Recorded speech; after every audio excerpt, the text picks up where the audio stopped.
So మీ terrace మీరు ఏం చేయాలంటే సన్లైట్ ఆధారంగా అంటే మనకు సన్లైట్ లేని ఏరియా ఎక్కడ ఉంది, పర్ డే 2 hours సన్లైట్ వచ్చే ఏరియా ఎక్కడ ఉంది, పర్ డే 2 to 4 hours వచ్చే లైట్ వచ్చే ఏరియా ఎక్కడ ఉంది, అట్లే 4 నుంచి 6 గంటలు వచ్చే ఏరియా ఎక్కడ ఉంది. ఈ రకంగా మీ టెర్రస్ని మీరు సన్లైట్ ఆధారంగా కనీసం 6 నుంచి 7 భాగాలుగా మీరు డివైడ్ చేసుకోవాలన్నమాట.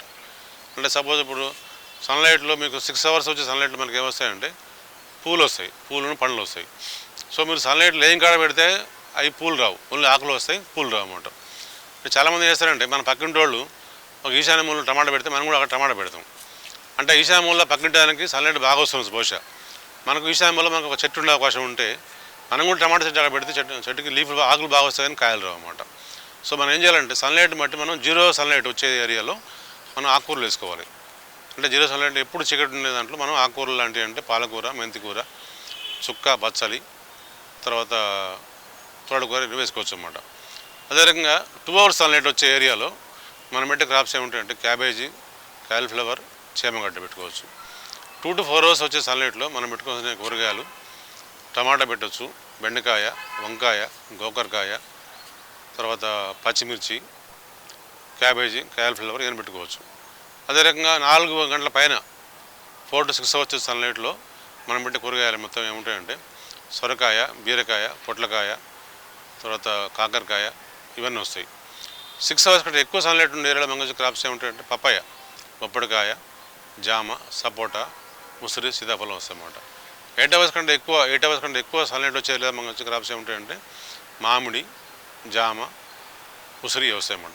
సో మనం ఏం చేయాలంటే ఇప్పుడు 8 hours సన్లైట్ వచ్చే అవసరం ఉండే ఏరియా మ్యాంగో తీసుకెళ్ళి మనం 2 hours లైట్ వచ్చే ఏరియా పెడితే అది కాయలు కాయదు. సో మీరు రకంగా సన్లైట్ మీరు కరెక్ట్ మీరు అంచనా వేసుకొని ఏ లైట్లో ఏ పంట పెట్టాలని అది మీరు డిసైడ్ చేసుకుని పెట్టుకోవాల్సి ఉంటుంది అన్నమాట మనం మంచి దిగుబడి రావాలంటే. సో దాని తర్వాత మనం ఏం చేయాలంటే నెక్స్ట్ మనం మట్టి మిశ్రమం మీరు ఏం చేయాలంటే మనం బయట నర్సరీకి వెళ్తే వాళ్ళు ఏం చేస్తారంటే వాళ్ళ దగ్గర అందుబాటులో మట్టి మీకు ఇస్తారు, తెచ్చి పెడతారు, మనకు అది కరెక్ట్ రాదు అది.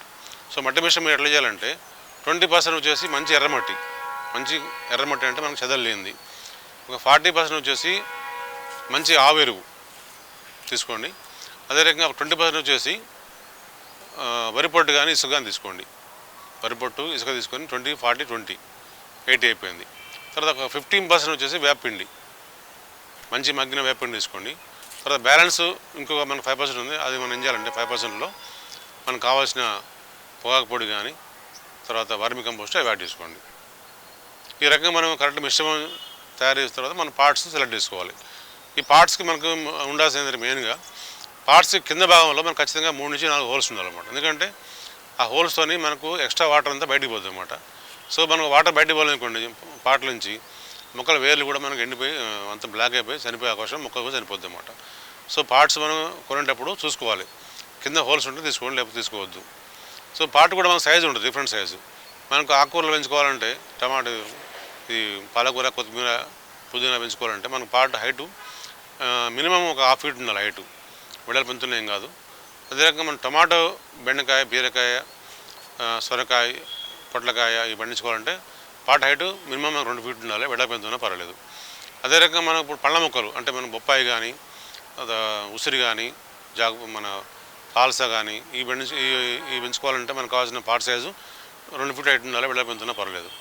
మామిడి తర్వాత మనకు పెద్ద మొక్కలు మామిడి కానీ, అరటి కానీ, ఇంకా జాక్ ఫ్రూట్ కానీ, తర్వాత నేరేడు ఇవి పండించుకోవాలంటే మినిమం మనకు 3 feet హైట్ ఉండాలి పార్ట్ సైజ్.